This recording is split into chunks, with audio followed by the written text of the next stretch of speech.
Hello students, कैसे हैं आप सभी लोग। आई होप आप सब लोग बहुत अच्छे होंगे और अपनी हेल्थ का भी बहुत अच्छे से ध्यान रख रहे होंगे। मैं हूं डॉक्टर सुरेश कुमार और आज हम लोग डिस्कस करने वाले हैं कुछ बहुत ही वेल फेमिलियर चीज, जिसको कि आज हम लोग बहुत डिटेल में डिस्कस करेंगे। देखिए, ये पहचान रहे हैं? हर जगह आप लोगों ने देखा होगा। Yes, you are right, this is fire extinguisher. और फायर एक्सटिंग्विशर का काम क्या होता है? जहां पर भी फायर हो उसको बुझाना। सिंपल बात है, आप लोगों ने हर जगह इसको देखा होगा, चाहे मॉल्स हो, राइट, चाहे सिनेमा हॉल्स हो, हर जगह आपको ये बहुत कॉमनली दिखने को मिल जाता है। तो थोड़ा सा डिस्कस करते हैं कि आखिर फायर एक्सटिंग्विशर क्या है, कितने टाइप का है और ये कैसे कैसे काम करता है। सो टू स्टार्ट विथ, सबसे पहले बात करते हैं फायर ट्रायंगल के बारे में कि आखिर ये फायर ट्रायंगल क्या होता है। देखिए बच्चों, फायर को जलने के लिए टोटल 3 चीजों की जरूरत है। उन 3 चीजों में क्या है? 3 चीजों में सबसे पहली चीज तो क्या है कि आपके पास में क्या होना चाहिए? आपके पास में होना चाहिए फ्यूल। क्या होना चाहिए? आपके पास में होना चाहिए वो फ्यूल। नेक्स्ट चीज क्या है? नेक्स्ट चीज आपके पास होनी चाहिए ऑक्सीजन, क्योंकि वही सपोर्ट करेगा कंबशन को, राइट। और उसके बाद है हीट। हीट का मतलब हो गया इग्निशन टेम्परेचर, राइट। तो ये 3 चीजें बहुत ज्यादा जरूरी हैं किसी भी कंबशन प्रोसेस को सपोर्ट करने के लिए, ठीक है। अगर हमें किसी भी फायर को बुझाना है तो हमें क्या करना पड़ेगा? इन 3 में से आप कोई भी एक कम कर दीजिए, कोई भी आप एक कम कर दीजिए, राइट। अब जरा इमेजिन कीजिए कि हमारे पास फ्यूल है, इस लकड़ियों में आग लग गई, तो हम क्या लकड़ियां उठा उठा के अलग करेंगे? वो पॉसिबल नहीं है, राइट। दूसरी चीज क्या है? क्या हम ऑक्सीजन की सप्लाई कट ऑफ करेंगे? हाँ, मैक्सिमम टाइम ये कट ऑफ की जाती है। एंड थर्ड चीज, क्या ये जो हीट है या जो इग्निशन टेम्परेचर है उस पर कुछ कर सकते हैं? यस, इस पर भी होमवर्क किया जाता है। जैसे अगर मान लीजिए कोई चीज बर्न हो रही है, तो अगर आप उस पर पानी डालते हैं तो बेसिकली क्या कर रहे हैं आप उस सब्सटेंस का इग्निशन टेम्परेचर बढ़ा रहे हैं। दैट मीन्स अब वो चीज काफी देर बाद बर्न होगी, तो हम इग्निशन टेम्परेचर इंक्रीज कर रहे हैं। एक चीज तो ये करते हैं कॉमनली। दूसरी चीज क्या है कि हम ऑक्सीजन की सप्लाई को कट ऑफ करते हैं, राइट। कैसे? Simple, by using carbon dioxide, right. तो चलिए देखते हैं हम लोग वेरियस टाइप्स ऑफ फायर। हम लोग बात करते हैं वेरियस टाइप्स ऑफ फायर के बारे में, राइट। क्लासेस ऑफ फायर, और फिर अलग अलग क्लासेस ऑफ फायर हैं तो ऑब्वियसली उनके जो फायर एक्सटिंग्विशर होंगे वो भी बहुत डिफरेंट डिफरेंट हैं। तो सबसे पहले अगर हम लोग बच्चों बात करते हैं टाइप और क्लास 1, क्लास ए फायर, तो क्लास ए में देखिए क्या है? Trash would paper, right. मतलब कोई भी कंबस्टेबल सब्सटेंस, वुड है, ट्रैश है, पेपर है, गार्बेज है, ये सब किस में आ जाएगा? क्लास ए में आ जाएगा, ठीक है। सेकेंड, अगर हम बात करते हैं बी टाइप या बी क्लास, तो इसमें होते हैं बेसिकली लिक्विड्स, कंबस्टेबल फ्यूल्स आप कह सकते हैं, लिक्विड, चाहे ऑयल हो, चाहे ग्रीस हो, या अदर सॉल्वेंट हो, गैसोलीन हो, ये सब किस में आ जाएंगे? टाइप बी में आ जाएंगे। टाइप सी की अगर हम बात करें या क्लास सी की बात करें, तो वहां पर इलेक्ट्रिकल इक्विपमेंट जो फायर है that is caused by what? Caused by electrical circuit, तो वो हो जाएगा किसकी? वो किस क्लास में आएगा? क्लास सी में आएगा। और क्लास डी की बात करें तो कंबस्टेबल मेटल्स, ऐसे मेटल्स जो खुद ही बर्न आउट होने लगते हैं, राइट, तो वो आ जाएगा क्लास डी में। ओके, अब जरा सा इसको थोड़ा सा समझने की भी कोशिश करते हैं कि आप कैसे इसको याद भी रखेंगे। अगर हम ए की बात करते हैं तो ए का मतलब हो गया ऐश, कोई भी ऐसा सब्सटेंस जो बर्न होने के बाद थोड़ा बहुत ऐश बचा देता है एज रेजिड्यू, वो आ जाएगा किसमें? टाइप ए में। बी की अगर हम बात करते हैं, बी का मतलब हो गया बैरल, मतलब जिसको आप बैरल में स्टोर कर सकते हैं, चाहे वो गैसोलीन हो, गैस हो, लिक्विड हो, लिक्विड फ्यूल में मतलब पेट्रोल, केरोसिन, डीजल एटसेट्रा। सी की बात करते हैं, सी का मतलब हो गया करंट, राइट, तो करंट नाम से आपको पता लग रहा है। डी का मतलब हो गया डायनामाइट। डायनामाइट ये याद करने के तरीके, डायनामाइट का मतलब जो अपने आप ही एक्सप्लोड हो जा रहा है ना, ह्यूज एक्सप्लोजन। इन चारों के अलावा भी एक टाइप है दैट इज नोन एज के टाइप, राइट। और जो के टाइप होता है basically it is related with kitchen. Kitchen क्यों? वहां पर जो आप फैट्स यूज कर रहे हैं, जो ऑयल यूज कर रहे हैं, अगर उनकी वजह से कंबशन हो रहा है तो वो जो टाइप होता है दैट इज ऑफ के टाइप, ठीक है। तो बच्चों अभी आपने देखा कि अलग अलग टाइप के फायर्स हैं, तो ऑब्वियसली उनके जो फायर एक्सटिंग्विशर होंगे वो भी डिफरेंट टाइप के होंगे, है ना। तो अभी डिस्कस करते हैं कि कितने टाइप के फायर एक्सटिंग्विशर हैं। तो बच्चों, जो सबसे कॉमनली यूज्ड फायर एक्सटिंग्विशर होते हैं वो बेसिकली 3 टाइप के हैं हमारे पास में। एक होता है फायर एक्सटिंग्विशर जिसमें कि आप क्या यूज करते हैं, जिसमें कि आप यूज करते हैं water, pressurized water, right. Second जो टाइप है that uses carbon dioxide, right. तो क्लास ए में हम लोग यूज करते हैं pressurized water, class A fire में। अगर बी और सी की बात करते हैं तो वहां पर मोस्ट ऑफ द टाइम हम लोग यूज करते हैं कार्बन डाइऑक्साइड। और जो ड्राई केमिकल है, ड्राई केमिकल जिसको हम लोग पाउडर टाइप भी कहते हैं, वो मोस्ट ऑफ द प्लेसेस में यूज किया जाता है। और आप अक्सर जो जहां पर भी देख पा रहे हैं, चाहे मॉल्स हो चाहे सिनेमा घर हो, हर जगह आपको पाउडर टाइप ही मिलेगा। तो वहां पर चाहे एबीसी टाइप हो, चाहे बीसी हो या डीसी टाइप हो, उनके लिए आप dry chemical fire extinguishers use करते हैं, ठीक है। तो बारी बारी से थोड़ा थोड़ा हम लोग डिस्कस करेंगे about various types of fire extinguisher. तो जो सबसे पहला है that is pressurized water, right. और जैसे मैंने आपको बताया था बच्चों कि ये क्लास ए फायर के लिए आप इसको प्रीफर करते हैं, बी और सी के लिए आप इसको यूज नहीं करते हैं, ठीक है, बिल्कुल भी आप इसको यूज नहीं करते हैं, ठीक है। और अगर हम मैकेनिज्म की बात करते हैं कि आखिर ये कैसे काम करता है ना, तो by cooling the burning substance. हमने इग्निशन टेम्परेचर की अभी बात की थी कि जैसे कोई सब्सटेंस बर्न हो रहा है, तो अगर आप प्रेशराइज्ड वाटर उस पर स्प्रे करते हैं तो उसका इग्निशन टेम्परेचर इंक्रीज होता है, दैट मींस वो और देर में बर्न होगा, राइट। तो क्लास ए टाइप के जितने भी फायर्स हैं वहां पर आप हमेशा क्या यूज करते हैं, प्रेशराइज्ड वाटर यूज करते हैं। और इसमें होता क्या है बच्चों कि इसमें वाटर है, फिल्ड अप होता है अंडर हाई प्रेशर, जैसे आप नोजल ऑन करते हैं तो वो काफी प्रेशर से निकलता है। खास बात क्या है, इसमें भी आपको प्रेशर ग्रेज देखने को मिलेगा, ठीक है। और जो इफेक्टिव रेंज है 30 to 40 फीट तक ये आसानी से काम कर जाता है, ठीक है। तो टाइप 1 के बाद, प्रेशराइज्ड वाटर के बाद, अब हम लोग बात करने जा रहे हैं कार्बन डाइऑक्साइड, ठीक है। तो कार्बन डाइऑक्साइड को हम लोग क्लास बी और क्लास सी फायर्स के लिए हम लोग यूज करते हैं, ठीक है। अब मजेदार बात क्या है, सबसे पहली चीज, जब भी आप CO2 का सिलेंडर देखेंगे यहां पर प्रेशर गेज नहीं होगा, प्रेशर गेज नहीं होता। तो यहां पर जो वेट है वही डिटरमाइन करेगा कि ओके कितना कितना CO2 वहां पर भरा हुआ है, राइट। फर्स्ट केस में जो वर्किंग प्रिंसिपल था कि वो इग्निशन टेम्परेचर को इंक्रीज कर रहा था, यहां पर जो वर्किंग प्रिंसिपल है वो डिफरेंट है, वो ऑक्सीजन की सप्लाई को कट ऑफ कर देगा, है ना। क्यों कट ऑफ करेगा, अगर आप CO2 का मॉलिक्यूलर वेट देखेंगे तो कितना होगा, 44 होगा, राइट, और ऑक्सीजन का 32 है, तो ऑब्वियसली CO2 नीचे आएगा। लेकिन दूसरी खास बात क्या है कि जैसे जैसे टेम्परेचर बहुत ज्यादा होगा तो यहां पर इफेक्टिवनेस क्या होगा, कम हो जाएगी, ठीक है। ये काम कैसे करता है, काम कैसे करेगा कि ये जो ऑक्सीजन है, ऑक्सीजन की सप्लाई को स्लोली स्लोली कट डाउन करता है और इवेंचुअली फायर क्या हो जाती है, बुझ जाती है, ठीक है। खास बात क्या है कि जब भी CO2 सिलेंडर्स देखेंगे वहां पर आपको प्रेशर गेज नहीं दिखेगा, ठीक है। नेक्स्ट जो हम लोग डिस्कस करने जा रहे हैं, मल्टीपर्पज ड्राई केमिकल, जो कि हर जगह आपको कॉमनली देखने को मिलेगा क्योंकि उसको आप यूज करते हैं ABC तीनों जगहों पर, इसीलिए इसको ABC फायर एक्सटिंग्विशर भी कहा जाता है या पाउडर टाइप फायर एक्सटिंग्विशर भी कहा जाता है, राइट। तो ये ट्रैश पर भी काम कर जाएगा, लिक्विड्स पर भी काम कर जाएगा, इलेक्ट्रिक सर्किट पर भी काम कर जाएगा, ठीक है।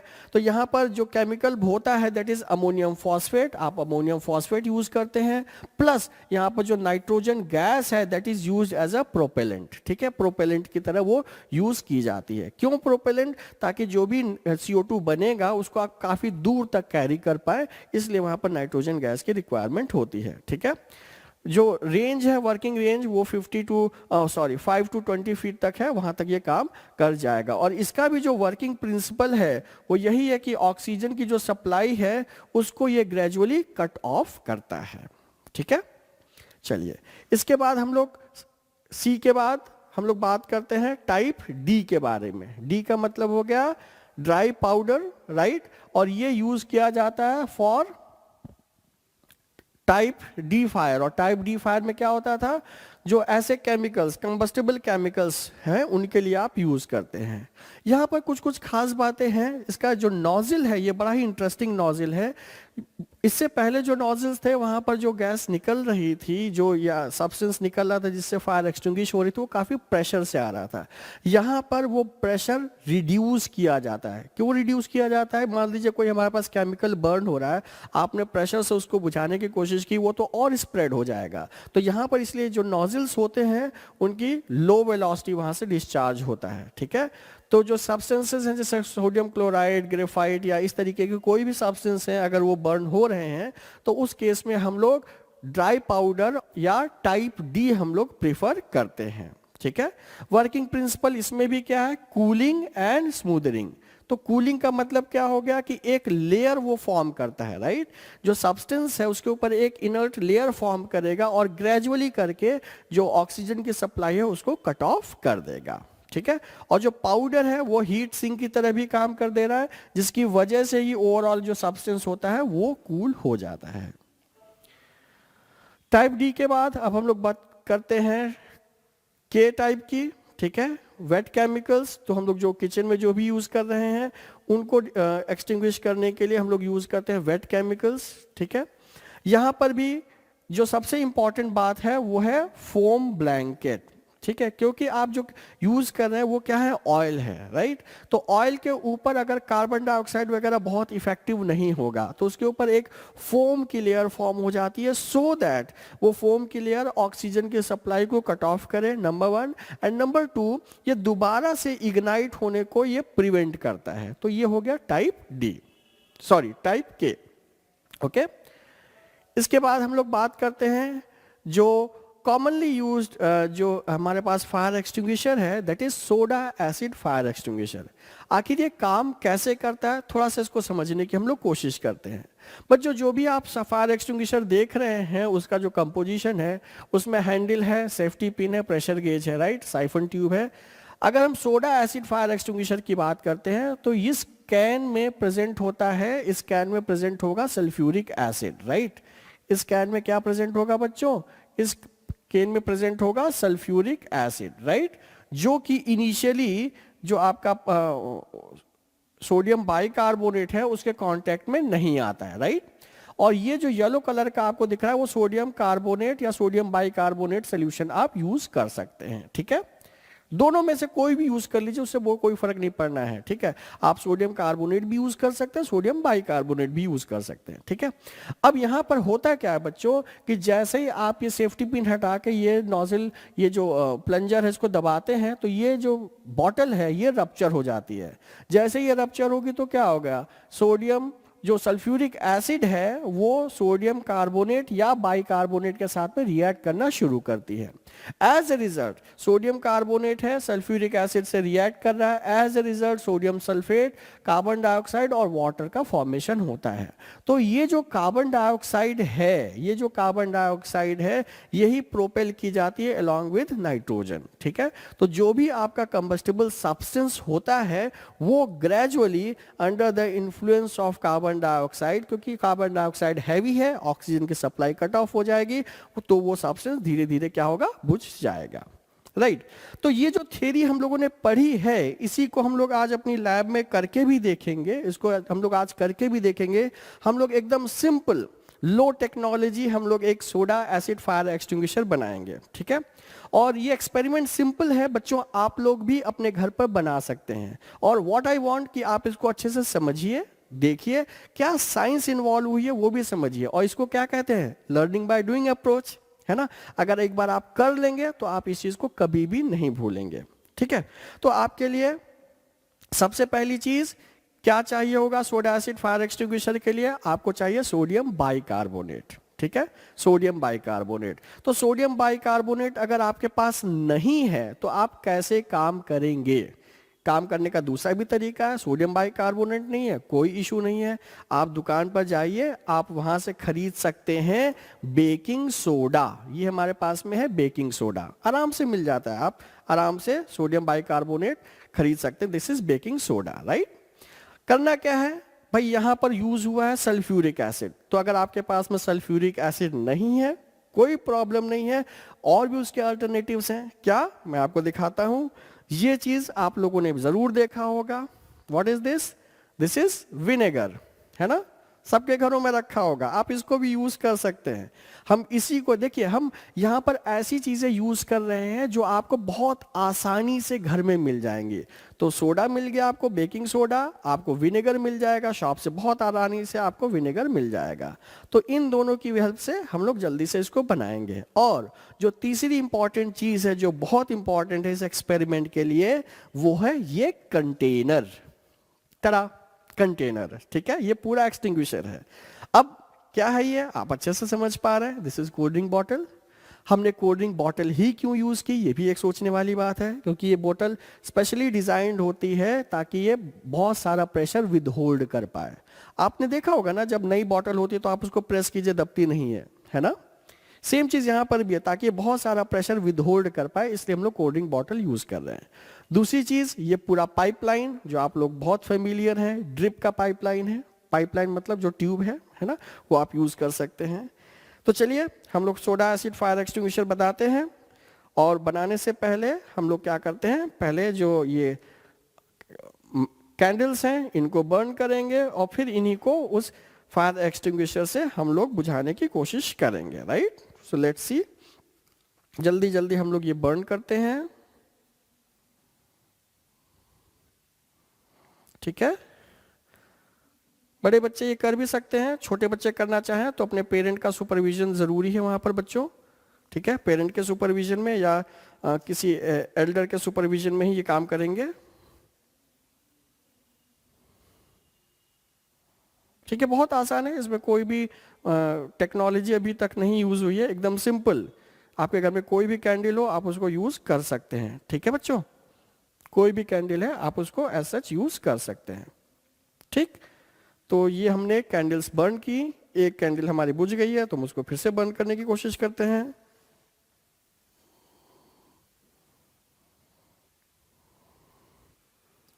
ठीक है बच्चों।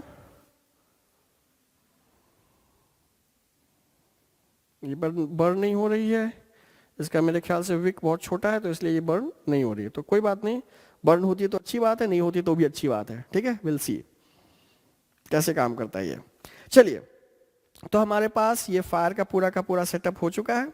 फायर हमारे पास इकट्ठा हो गई है, बहुत सारी फायर है, ठीक है। अब हम लोग फायर एक्सटिंग्विशर बनाएंगे। तो फायर एक्सटिंग्विशर बनाने से पहले बच्चों, हमेशा आपको ट्यूब जब भी यूज करते हैं तो आपको ये देखना पड़ेगा कि जो ये ट्यूब है ये ठीक ठीक होनी चाहिए, राइट। तो सबसे पहले ट्यूब को आप एकदम लॉक कर दीजिए। लॉक करना क्यों जरूरी है, ताकि जो भी इसमें गैस प्रोड्यूस होगी, जो कार्बन डाइऑक्साइड, वो एक्यूमुलेट हो जाए, है ना। अब देखिए हम कैसे बनाने जा रहे हैं इसको। सिंपल है, कोई रॉकेट साइंस नहीं है, it's very easy, very very very easy. तो हमने क्या किया बच्चों, ये हमने लिया बेकिंग सोडा, ठीक है। थोड़ा सा इसमें बेकिंग सोडा हम लोग भर देते हैं, थोड़ा सा बेकिंग सोडा हम लोग भरते हैं इसमें, और ये बहुत आराम से आपको मिल जाएगा बच्चों। मतलब आपको बिल्कुल भी मेहनत नहीं करनी पड़ेगी, बहुत ही आराम से या आपको किसी भी ग्रोसरी शॉप से मिल जाएगा बेकिंग सोडा, राइट। थोड़ा मैं सोडा ज़्यादा ले रहा हूँ ताकि काफ़ी सारी कार्बन डाइऑक्साइड बन जाए, ताकि आपको देखने में भी मज़ा आए, right. Okay, so let's see.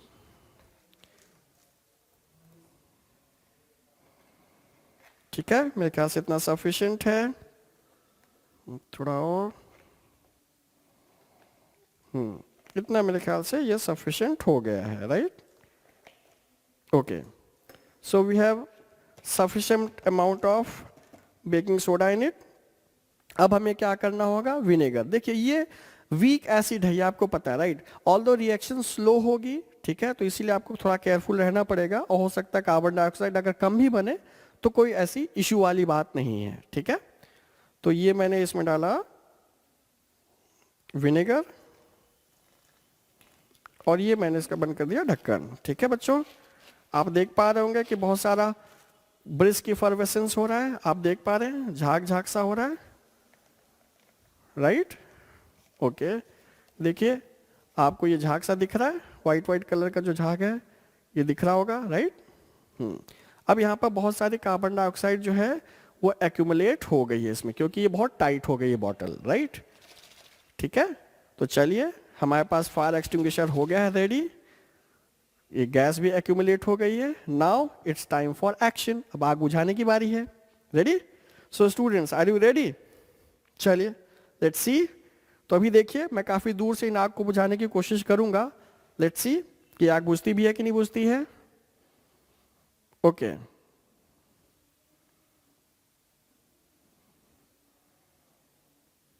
तो बच्चों देखिए मैं काफी दूर से बुझाने की कोशिश कर रहा हूं और फाइनली ये जो फायर है ये एक्सटिंग्विश हो गई है.